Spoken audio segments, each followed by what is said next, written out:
Please welcome to the stage, Kristen Vance.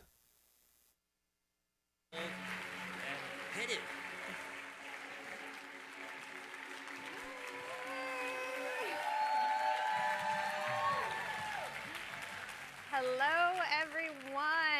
Okay, do we have any basketball fans in the room? Okay, how about anybody who grew up playing basketball? Okay, I knew we had some Bella Ballas in the house, and in fact, I got your dream team right here up on the screen. I don't know about y'all, but if that front line right there does not scream fierce and aggression, I'm not quite sure what does. But we do, in fact, actually, let's see if your basketball skills are still intact, Jeremy Vance. We do, in fact, have a superstar up here on the screen, and that is our very own president, Scott Thompson. And yes, give it up. And they were Division I Northern California state champions and number 2 California state champions. And I played basketball growing up from a very young age all through high school. And despite what these pictures suggest, I was not a hot shot. I was not a superstar. I had to work very tirelessly at my basketball skills. And I was on a team of girls very much like myself. None of us were superstars. But we showed up every single day, and our coach worked with us on the basics every single day until we became better and became a well-rounded team. And there was one game where we went up against a team, and they did have an opposing player who was a superstar. Her name was Haley Barnes. Nobody wanted to defend her. Her stats, her abilities, they were far too great for us. And much to our expectation, she dominated the first half of the game. But there was a plot twist. And Haley went to drive the ball in the paint. She twisted her ankle, and she was out the rest of the game. This turn of events caused us to end up winning the game. So why do I tell you this story? How many of you have ever thought to yourself, if only I had a superstar? If only I had a runner? If only I had that one acquired leader, then my team would grow. And it's valid in some ways. Our superstars, they bring significant impact. They're the ones coming in, and they're slam dunking in their first month. They're hitting executive and higher. They're bringing motivation and inspiration to the team. And listen, nobody in their right mind is going to turn down a superstar, right? We're not going to say, sorry, MJ, you're too good. We don't need you. No, in a perfect world, we would actually have a team made up of superstars and well-developed players. But here is why you don't want to put your sole focus in just trying to acquire that superstar. And that is because it is not duplicatable for everybody at this point. But what you do want to focus on is you want to focus on cultivating and developing strong leaders on your team. And in this case, we are going to call those group of people your rock stars. And your rock stars are your core rank. And what is core rank here at Bellamy? Directors. And your core rank, those are the people who are showing up consistently. They may not be able to slam dunk, but they are dribbling. And they're working on their follow-through shot every single day, trying to get 1% better. You see, my coach didn't come to all of us girls and say, all right, we're going to teach you how to alley-oop today. No, he worked with us on the basic fundamentals until we improved, and that is called growth on purpose. So I'm going to talk to you today 3 reasons why you want to focus on this growth on purpose strategy. Number 1 is developing directors, developing rock stars provides stability. You've probably heard that saying, don't put all your eggs in one basket. Why is that? Because if you have 18 eggs in one basket and they drop, you now have 18 scrambled eggs. But instead, if you have 6, 6, and 6, even if one basket breaks, you still have 12 good eggs. And comparably to this chart, would you rather have your volume stacked, 9,000 volume under one person, or have that evenly distributed? You see, so many of us are focused on trying to find that one person who can just bring in a chunk of volume, and instead we need to focus on developing strong leaders. And you can see from a visual standpoint even how this is more stable. And not only that, if you've ever had a financial advisor, they would not tell you to put all your investments in one place, right? They would tell you to spread them out for a more stable long-term investment. The second one is developing rock stars is duplicatable. So oftentimes when we try to recruit the superstar, it's like we're going in for the slam dunk when we're still just trying to learn how to dribble. But instead, I can learn how to dribble. I can teach somebody else how to dribble, right? And so in business, that's going to be your networking strategies, your content ideas, your elevator pitch. We can teach our teammates to do that and teach them to pass that forward. And so I want to talk to you guys today on how do we teach our teams to duplicate core rank. First up, you have to achieve this yourself.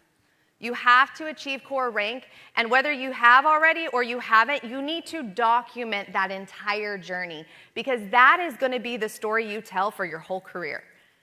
The story I tell more than anything else is not where I am now or where I was at year 3 or year 4. It was when I started and how I first found success, because you've heard this said many times today, that is the most relatable story you will ever have. So some of you who are feeling like I'm not here yet, you are actually in the sweet spot. You are on your journey and developing that story that is going to be the story you continuously tell. So hitting the rank, documenting, and sharing it. The second step is you're going to take inventory. So my team, the month we hit presidential, we did this in March. This was the first time we implemented it. It was the first time we hit the top. I took inventory on the team and I said, who wants to hit core rank? Who is willing, coachable, hungry? Who wants to run this month? I had 104 girls say that they wanted to run. We split them up into 13 different groups. We delegated tasks in the group. They were doing dual lives together, finding accountability partners. We were sharing tips in that group. So you want to take inventory. Now, you may ask yourself, well, what if somebody doesn't want it? You have two types of people. You have one person who is willing to participate, and other people who are crippled by fear. But that person may still have somebody on their team who wants it, and that is why you're going to take inventory of your entire team. And then step 3, you're going to work with those individuals. So like I said, in the running groups, here's some other ways you can do it. Doing discovery calls with them, opportunity calls, dual lives, director Zooms, running chats as we just talked about, 3-way chats. And what I mean by that is if they have people interested, ask them to put you in a 3-way chat so you can talk to their recruits, talk to their potentials with them, one-on-one coaching calls, things to teach them, going over Bellamy 3+Me, the 90-day growth plan, our quick start program, everything that encompasses director. And this is for if you have somebody who just joins you. So that was with your current team. If you have somebody who just joins you, you're going to do an assessment call with them in their first 48 hours. And these are 5 things that I do. Ask them, you joined this business for a reason. What was it? That's getting down to their why. This year is going to be epic. You're going to tell them all the things happening that you learned from conference today. Are you joining with me? Are you willing, coachable, and hungry?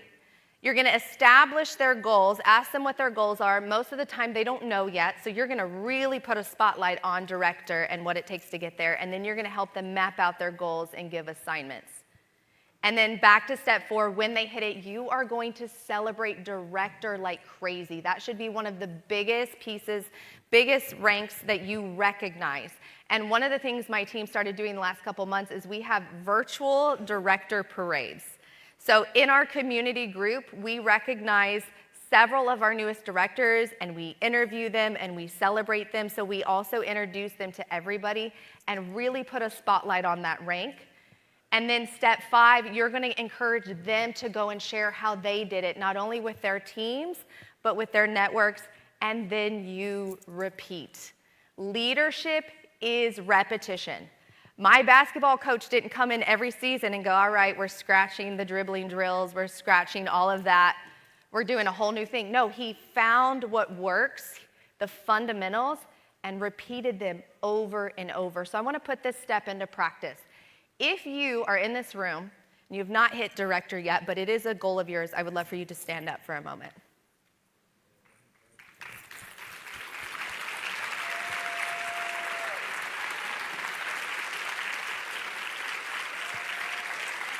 Now, if you are sitting, I want you to take a look around. And I want you to find your teammates who are standing. These are the men and women that you are going to invest your time in. And I would go as far to say more than anybody else. You know why? Because they are in this room. They made the commitment to be here. These are the men and women that took time away from their families. They took their commissions and poured it right back into their business. They're here with their notepad and their pen ready to level up. These are the people you run with. These are your future rock stars right here. Y'all can be seated. And then the third reason you want to focus on director is because it is the essential building block to your entire business. My mentor, Eric Worre, he told me, I can tell how successful a person is not by their sales and not by how many they recruit, but core rank. Because it's not about how many people we bring in, it's about how many people we refine. That is the better result. And Bellamy knows this better than anybody. And that is why, if you take a look at our compensation plan, it is the moving piece of everything we do.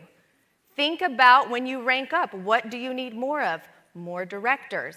Look at some of the other things. This is where you receive the top percentage in your front line and now start making off of your levels 2 and 3. This is where promotion and maintenance bonuses come in, and leadership bonuses, and jewelry, and the first part to your quick start program. Everything they do puts a spotlight on director. Some of y'all are in this room right now because they ran an incentive for directors to be here. Raise your hand if you were one of those. I see many in here. It is our job as the field to also put a massive spotlight on this rank. And I want you to think for a second, even just from a volume perspective, what this is going to do for you. So if your team brings in 9 people and a third of those hit director, that is 9,000 in volume, that's executive director. If your team brings in 18 people, a third of those hit director, that is 18,000 in volume, that's diamond director. If 30 people join your team, a third of them hit director, that is 30,000 in volume, that is senior diamond director. But more than anything I've shared with you today, if you take nothing away, it is not what it's going to do for your business, it's what it's going to do for their business. When somebody hits director in their first month, and if they sustain it month 2, month 3, do y'all know that that is over $1,000 in bonuses alone, not counting commissions from your sales or your team? What could that do for somebody? What did that do for you? We cannot lose sight of just trying to acquire that one superstar and forget to develop and pour in to our existing teammates and developing them into leaders. Tonight, we are going to see many superstars walk across the stage, top sellers, top recruiters, and those women and men have worked tirelessly to earn that recognition, and they are inspiring, and we can learn a lot. But I'll tell you my favorite part of conference, which hasn't happened yet, is our directors pray. And watching those directors walk across the stage, men and women who came in maybe with not a lot of confidence, walk that stage with their shoulders held back just a little bit higher. Getting that phone call from a teammate who said, I didn't think I was going to be able to pay this bill. I can pay for this bill. Hearing that story of Melissa at the start of this conference of how she finally could afford to pay for Christmas. Like she didn't know how she was going to do that. Or seeing a teammate finally plan that family vacation that they didn't think they could afford. Those are the moments that stick with us. That is why we do what we do, and we cannot lose sight of that. And I'm going to end with this. This is a sequoia tree. It is the largest tree in the world. It stands 250 to 300 feet tall, and it has 100 feet circumference. But what's most unique about this tree is while the roots go 6 to 12 feet deep, they extend 1 to 200 feet wide. And what they do is their roots extend out till they find the nearest sequoia tree and they intertwine their roots together. And when storms come, when fires happen, that tree is the most resilient tree and they actually come back stronger. And they have an average lifespan of 3,000 years. I don't know about you guys. I want to build a business that withstands the test of time. I want to build a business that when storms come, because they will, we stand stronger than ever. I want to build a business so rooted in leaders and directors and developing teammates into the leaders that they are, that we are so rooted and we have that support system. But we cannot lose sight just wishing and praying that just one superstar would join our team. If it happens, that's wonderful. But we have to focus on developing leaders, and then they create a path to go create other leaders. Our jobs, hear this, our jobs is not to build a business, it is to build people. And when we focus on duplication of core, rank, and director, we create a ripple effect that transforms lives far beyond our immediate reach. We help strengthen skills in our teammates they didn't know they have. And this goes beyond business. This taps into confidence. Our greatest legacy we will leave is not the business we're building, it's the leaders we build.